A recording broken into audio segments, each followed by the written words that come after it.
Guys example number 2 जल्दी से इसको भी कंप्लीट कर लेते हैं, समाप्त कर देते हैं। ये भी बहुत इजी है। टॉपिक आपको पता ही है किसके ऊपर आप न्यूमेरिकल सॉल्व कर रहे हो, थ्रस्ट एंड प्रेशर के ऊपर। तो क्यों ना इसको भी एकदम लगा लेते हैं। इसके अंदर क्या कुछ ऐसा वेरिएशन है जो आपके लिए टफ हो, जो आपसे ना होगा? नहीं, ऐसा कुछ नहीं है, ईजी है। देखो कैसे, मैं बता देता हूँ कैसे है। हमसे कह रहा है how much pressure will a man of weight 80 kilogram force exert on the ground. एक आदमी है, वो कितना फोर्स लगाएगा ग्राउंड पर। दो कंडीशन दे रखी है, जब वो खड़ा हुआ होगा, दूसरी कंडीशन दे रखी है जब वो लेटा हुआ होगा, लाइंग होगा सरफेस के ऊपर। अब आपको पता है जब भी आप प्रेशर का जिक्र करते हो तो प्रेशर का जिक्र करने के लिए आपको ये देखना पड़ता है कि फोर्स कितने एरिया पे लग रहा है। आपको पता है कि फोर्स अगर बहुत बड़े एरिया पे लगेगा तो प्रेशर की वैल्यू बहुत कम हो जाएगी, लेकिन अगर वही फोर्स एक छोटे से एरिया पे लगेगा तो प्रेशर की वैल्यू बहुत ज़्यादा हो जाएगी। ये तो आप नॉर्मली जानते हैं। अगर मैं लेटा हुआ हूँ या फिर कोई बंदा लेटा हुआ है तो इसका मतलब ये है कि उसकी जो बॉडी है पूरी फैल गई। इसका मतलब उसका जो वेट एक्ट कर रहा होगा वो बहुत बड़े एरिया पे कर रहा होगा, तो एरिया बढ़ जाएगा तो जाहिर सी बात है प्रेशर कम हो जाएगा, क्योंकि अब उसका जो फोर्स है वो बहुत बड़े एरिया पे एक्ट कर रहा है। लेकिन अगर यही फोर्स बहुत छोटे एरिया पे एक्ट करना शुरू हो जाए, इट मीन्स जब आप खड़े हो, तो अब देखिएगा जब आप खड़े हो, अब यहाँ खड़े हुए में दो कंडीशन लेते हैं, जब आप सिंगल पैर पर खड़े हो और जब आप दोनों पैरों पर खड़े हो। तो जब देखो, जब आप दोनों पैरों पर खड़े हुए होगे तो आपका जो फोर्स लग रहा होगा अब वो दोनों पैरों पे लग रहा होगा, तो इट मीन्स अब पैरों का एरिया जो होगा वो कम होगा बॉडी के एरिया से। तो पैरों का एरिया कम होने की वजह से अब पैरों के ऊपर बहुत ज़्यादा प्रेशर लग रहा होगा हमारी बॉडी के फोर्स की वजह से। अब ऐसा मान लेते हैं कि आप सिंगल पैर पर खड़े हो, तो जब आप सिंगल पैर पर खड़े हुए होते हो तब अब आपका एरिया जो है पैर का वो घट गया, सिंगल पैर के बराबर हो गया। तो अब वही पूरा का पूरा फोर्स एक छोटे से एरिया पे एक्ट कर रहा है, तो प्रेशर अब और ज़्यादा लगेगा ज़मीन पर। अब आप अगर ये कहें कि मैं सिंगल एक उंगली पर खड़ा होना चाहूँगा, तो उंगली टूटने का खतरा इसलिए रहेगा क्योंकि उस पर बहुत ज़्यादा फोर्स लगेगा, क्योंकि एरिया बहुत कम हो चुका है, जिसकी वजह से प्रेशर बढ़ जाएगा। तो यही रीज़न होता है जो डॉक्टर होते हैं वो सुई लगाते हैं, सुई अंदर एकदम घुस जाती है। क्यों घुस जाती है? क्योंकि जो सुई का क्रॉस सेक्शनल एरिया होता है बहुत छोटा होता है, जिसकी वजह से प्रेशर बहुत ज़्यादा हो जाता, इसलिए सुई अंदर को चली जाती है। अगर सुई मोटी कर दी जाए तो बढ़ेगी नहीं। क्यों? क्योंकि उसका एरिया ज़्यादा हो गया, एरिया ज़्यादा होने की वजह से प्रेशर की वैल्यू कम हो जाएगी। तो यहाँ पर आप खुद कॉमन सेंस से बता सकते हैं, जब लेटा हुआ होगा आदमी तब ज़्यादा प्रेशर लगाएगा ज़मीन पर, या फिर जब खड़ा हुआ होगा, तो जब खड़ा हुआ होगा तब ज़्यादा प्रेशर लगाएगा, क्योंकि खड़े होने की कंडीशन में जो उसका एरिया होगा जिस पर फोर्स लग रहा होगा वो कम हो चुका है। लेकिन जब लेटा हुआ था तो एरिया बहुत ज़्यादा था, एरिया ज़्यादा प्रेशर कम, और एरिया कम प्रेशर ज़्यादा, क्योंकि प्रेशर और एरिया एक दूसरे के इन्वर्सली प्रोपोर्शनल है।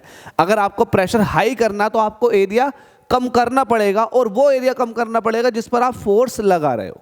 तो यहाँ पर वैसा ही केस है, आपसे कह रहा है। और देखो इस क्वेश्चन के अंदर सब कुछ दिया हुआ है, यहाँ को लिखेंगे सॉल्यूशन। आपसे कह रहा है how much pressure will a man of weight 80 kilogram force exert on the ground.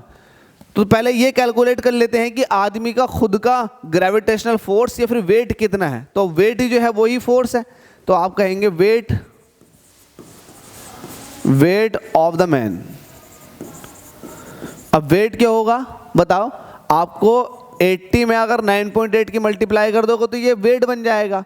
It means इसका यूनिट क्या हो जाएगा? अब न्यूटन। ठीक है, तो आदमी का वेट पता आपको। अब आपको एरिया चाहिए, क्योंकि वेट जो है यही फोर्स है। अब फोर्स तो आपको मिल चुकी है, अब आपको चाहिए एरिया, कि ये फोर्स कितने एरिया पे लग रही है। तो यहाँ पर दो कंडीशन है। पहली कंडीशन है ही इज लाइंग, जब वो लेटा हुआ है, तो जब वो लेटा हुआ होगा तब आपको उसका एरिया पता होना चाहिए। तो यहाँ पर दिया हुआ है कि जब वो लेटा हुआ है तब उसका एरिया कितना था? 0.6 मीटर स्क्वायर। तो आपको था पहली कंडीशन में आपको एरिया दिया हुआ है 0.6 मीटर स्क्वायर। तब आप प्रेशर देखेंगे कि कितना प्रेशर एक्सर्ट करेगा ये ज़मीन पर। तो प्रेशर निकालने के लिए आपको होगा फोर्स को एरिया से डिवाइड कर दो। अब फोर्स कितना लगा रहा है? वो फोर्स लगा रहा है 80 × 9.8।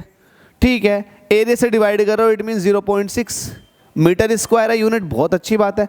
पॉइंट हटा देंगे, ये 0 खत्म हो जाएगा, और पॉइंट हटाने से 10 से मल्टीप्लाई ऊपर भी हो जाएगी। तो आपके पास वैल्यू आई 8 × 98 × 10/6।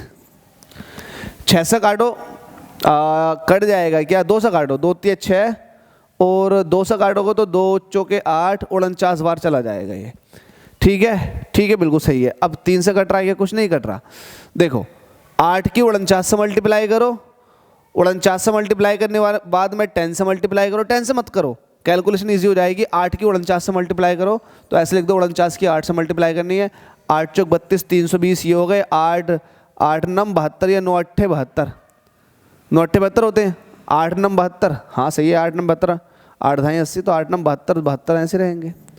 2 और 9 ये हो गए 392। 392 को आप 3 से डिवाइड कर दो, आपने कर दिया 3 कम 3, 0 बचा, उतार लिया 9, 3 3 9, कुछ उतार, पॉइंट लगा दिया, 0 बढ़ा दिया, 3 6 18, तो 13.6 वैल्यू कितनी आई, 13.6, तो 13.6 है, बिल्कुल सही है 13.6, और यहाँ पर 10 भी चल रहा था, तो ये वैल्यू आ जाएगी प्रेशर की 1.36 इंटू 10 की पावर 2 न्यूटन पर मीटर स्क्वायर, जिसको आप पास्कल भी कहते हो। तो आपको मिल गया पहली कंडीशन में कि कितना प्रेशर लगा रही है बॉडी, उसका मिल गया। आप आई होप आपको मिल गया 1.3 इंटू 10 की पावर 2। बुक के अंदर 10 की पावर 3 दे रखा, तो कहीं ना कहीं कैलकुलेटिव मिस्टेक हो चुकी है। देख लो थोड़ा सा जल्दी से, जब 2 से काटोगे तो ये 49 हो जाएगा और ये 3 हो जाएगा। 49 की 8 से मल्टीप्लाई करोगे तो 8 चौक 32, 320 हो गए, और 8 9 72, तो 72 392 हो चुके। ठीक है, 392, यहाँ पर 10 भी चल रहा था, ठीक है चल रहा है।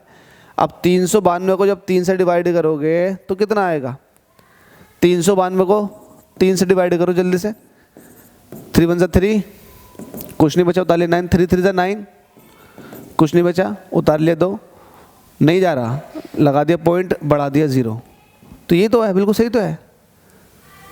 नहीं यार, यहाँ पर मिस्टेक हो रही है, क्योंकि 392 है तो 100 बार तो वही चला जाएगा,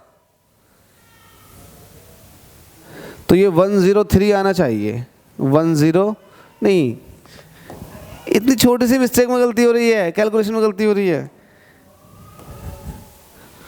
इतनी छोटी सी कैलकुलेशन में गलती हो रही है, क्या कर रहे हैं हम लोग।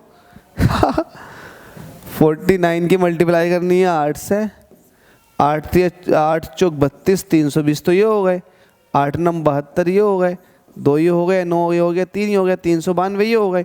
इसे डिवाइड करना है 3 से, ठीक है करो डिवाइड, 3 1 3, सब्ट्रैक्ट करने पे 0 आ गया, उतार लिया आपने, अब नहीं जा रहा टेबल, उतार लिया आपने 9, तो ये हो जाएगा 3 3 9, कुछ नहीं बचा, उतार लिया आपने 2, नहीं जा रहा, लगा दिया 0, पॉइंट लगा कर 0 बढ़ा दिया, तो ये आ जाएगा आपके पास,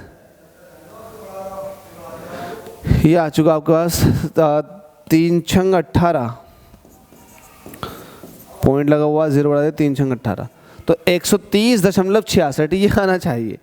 कैलकुलेशन में मिस्टेक, इतना भी टफ नहीं थी कैलकुलेशन की मिस्टेक हो जाए, चलो कभी कभी हो जाता, जब माइंड नहीं चलता तो हो जाता। P इज इक्वल टू कितना आ चुका, 130.66, और यहाँ पर 10 पहले से भी था। अब पॉइंट को 2 प्लेस इधर को लेकर आओगे तो ये 1.3067 इंटू 10 की पावर कितना हो जाएगा, जब 2 प्लेस इधर को आएंगे तो यहाँ हो जाएगा 3, तो आपके पास P की वैल्यू आ चुकी है कितना, 1.3067 इंटू 10 की पावर 3 न्यूटन पर मीटर स्क्वायर। अब न्यूटन पर मीटर स्क्वायर को आप पास्कल भी कह सकते हैं। तो कैलकुलेटिव मिस्टेक हुई है, वैसे मिस्टेक नहीं हुई है कि भाई कॉन्सेप्ट ही खराब हो गया हो, तो ये आप लोग देख सकते हैं कि कैलकुलेशन में कहाँ मिस्टेक हुई थी। अब इसका सेकंड पार्ट रहता, सेकंड पार्ट सॉल्व करते हैं। सेकंड पार्ट में आपसे क्या कह रहा, सेकंड पार्ट में आपसे कह रहा है कि एक पैर का एरिया 80 सेंटीमीटर स्क्वायर है। कितने का एरिया है, 80 सेंटीमीटर स्क्वायर एक पैर का, लेकिन बंदा तो दोनों पैरों पर खड़ा हुआ है, क्योंकि कंडीशन ये कह रही है कि वो खड़ा है, तो खड़ा तो दोनों पैरों पर होगा। एक पैर का एरिया दिया हुआ है और खड़ा हुआ दोनों पैरों पर, तो आप ये देखेंगे कि दोनों पैरों का एरिया कितना होगा, तो आप कहेंगे एरिया। अब एक पैर का एरिया 80 सेंटीमीटर है, दोनों पैरों का एरिया कितना हो जाएगा, 2 इंटू 80 सेंटीमीटर स्क्वायर। चूंकि सेंटीमीटर स्क्वायर को आपको मीटर स्क्वायर में कन्वर्ट करना होता, तो आप ये भी हाथ हाथ कर सकते हैं, 80 का डबल कर देंगे 160, सेंटीमीटर स्क्वायर को मीटर स्क्वायर में कन्वर्ट कर देंगे 10 की पावर -4, और ये हो जाएगा मीटर स्क्वायर। तो आपके पास एरिया निकल कर आ चुका है। आपको चाहिए क्या, प्रेशर। प्रेशर क्या होता है, force that is act on per unit area. अब फोर्स कितनी लग रही है, 80 इंटू 9.8, अब भी फोर्स तो इतनी लग रही है, लेकिन एरिया बढ़, अब यहाँ पर एरिया घट चुका है क्योंकि बंदा खड़ा हो गया, तो एरिया घट चुका। एरिया की वैल्यू कितनी आ गई? 160 इंटू 10⁻⁻⁴। ठीक है भाई, पॉइंट हटा देंगे ये ख़त्म हो जाएगा। ठीक है भाई, तो यहाँ पर P इक्वल टू जाएगा 8 इंटू 98 और यहाँ पर 160, तो इसको कह देंगे 16 और 10⁻⁻³ बचेगा, ऊपर जाकर प्लस का, ये 2 बार चला जाएगा। 49 को 2 से डिवाइड करेंगे तो ये सॉरी 98 को 2 से डिवाइड करेंगे 49 आ जाएगा, तो 49 और 10⁻³ ये था। तो आपके पास P आ चुका है, P आ चुका है 4.9 इंटू 10⁻⁴ न्यूटन पर मीटर स्क्वायर। अब देखें, जैसे ही एरिया कम हुआ वैसे ही प्रेशर की वैल्यू बढ़ गई। यहाँ पर प्रेशर देखो और यहाँ पर प्रेशर देखो, तो यहाँ पर 10⁻³ में है, वहाँ 10⁻⁴ में है। तो ये वेरिएशन जो आया है वो सिर्फ इस वजह से आया है कि एरिया अब रिड्यूस हो गया, घट गया। तो जैसे जैसे एरिया घटेगा फोर्स उतना ही है, तो एरिया घटने की वजह से प्रेशर की वैल्यू क्या हो जाएगी? बढ़ जाएगी। तो उम्मीद करता हूँ समझ में आ गया। कैलकुलेशन आप अपने हिसाब से कर सकते हैं क्योंकि ये स्किल होती है, मुझसे गलती होगी कोई दिक्कत नहीं है, आप भी कर सकते हैं गलती, लेकिन बाद में सुधार लो, लेकिन आनी चाहिए। तो P इक्वल टू कितना आ चुका आपके पास? 4.9 इंटू 10⁻⁴ सेकेंड वाले केस में, और पहले वाले केस में कितना आया था? 1.3067, और भी रिड्यूस कर सकते हो 10⁻³ में। तो आई होप आपको क्लियर हो गया होगा। ये तो आपका कॉमन सेंस है कि आपने शुरू में पता लगा लिया था कि लेटने वाले केस में जो प्रेशर लग रहा होगा वो कम लग रहा होगा। Thank you so much guys.